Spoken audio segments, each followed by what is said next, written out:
UP के लिए योगी का मास्टर प्लान। सीएम योगी ने खुद बताई आगे की रणनीति।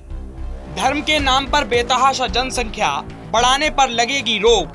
मुख्यमंत्री योगी आदित्यनाथ की तैयारी, अब जनसंख्या नियंत्रण की बारी। चौराहों से लेकर चाय की टपरियों तक, मेट्रो सिटी से लेकर गांव तक, अब सिर्फ और सिर्फ एक ही चर्चा हो रही है कि भारत में बढ़ती हुई जनसंख्या पर कैसे रोक लगाई जाए। जनसंख्या को लेकर जो आंकड़े सामने आए हैं, उन्होंने भारत को और भारत के लोगों को हैरान कर दिया है।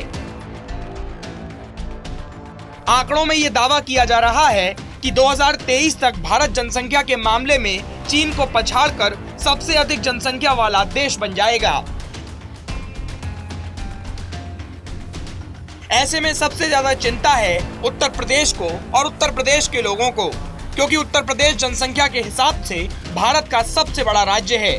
यूपी की जनसंख्या को काबू में करने के लिए अब यूपी के मुख्यमंत्री योगी आदित्यनाथ फुल फॉर्म में आ चुके हैं। बताया जा रहा है कि अब उत्तर प्रदेश में जनसंख्या जिहाद बिल्कुल नहीं चलेगा।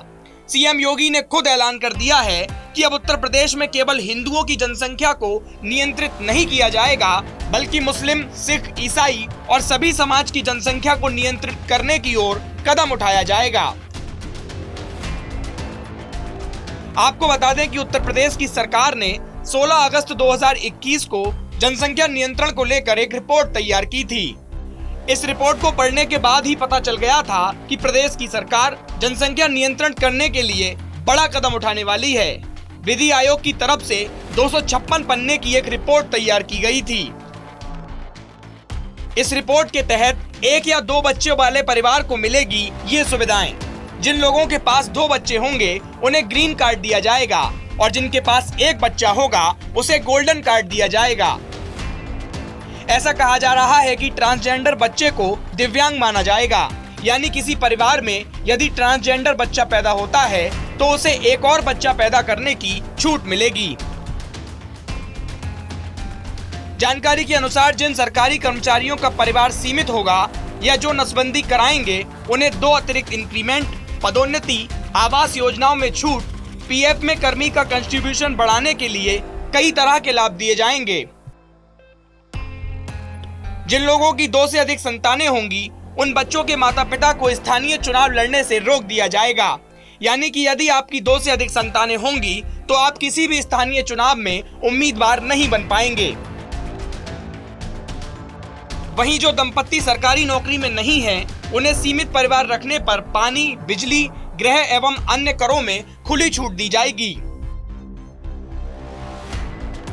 अपनी मर्जी से नसबंदी कराने वाले अभिभावकों की संतान को 20 साल तक मुफ्त इलाज, शिक्षा और बीमा के साथ नौकरियों में वरीयता दी जाएगी। गरीबी रेखा के नीचे निवास करने वाले ऐसे दंपत्ति को बेटे के लिए 80,000 रुपए और बेटी के लिए 1 लाख रुपए एकमुश्त दिए जाएंगे। दरअसल आपको बता दें कि 2015 में अमेरिकी रिसर्च फर्म प्यू रिसर्च की एक स्टडी आई थी। इस स्टडी में अनुमान लगाया गया था कि 2050 तक दुनिया की सबसे ज्यादा मुस्लिम आबादी भारत में होगी। इस स्टडी में यह भी अनुमान लगाया गया था कि 2050 तक भारत में हिंदू आबादी 1.3 अरब होगी, जबकि 31 करोड़ से ज्यादा मुस्लिम भारत में रह रहे होंगे। यानी दुनिया में उस समय जितनी मुस्लिम आबादी होगी, उसमें से 11% अकेले भारत में होगी। कई आंकड़े ये बताते हैं कि पिछले कुछ सालों में हिंदुओं की आबादी मुस्लिमों की आबादी के तौर पर कम तेजी से बढ़ी है। मुस्लिम महिलाओं की फर्टिलिटी रेट हिंदू महिलाओं की फर्टिलिटी रेट से ज्यादा है।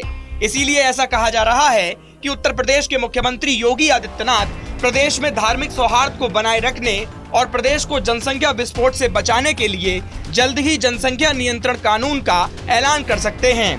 न्यूज इंडिया के लिए अभिषेक पाठक की रिपोर्ट।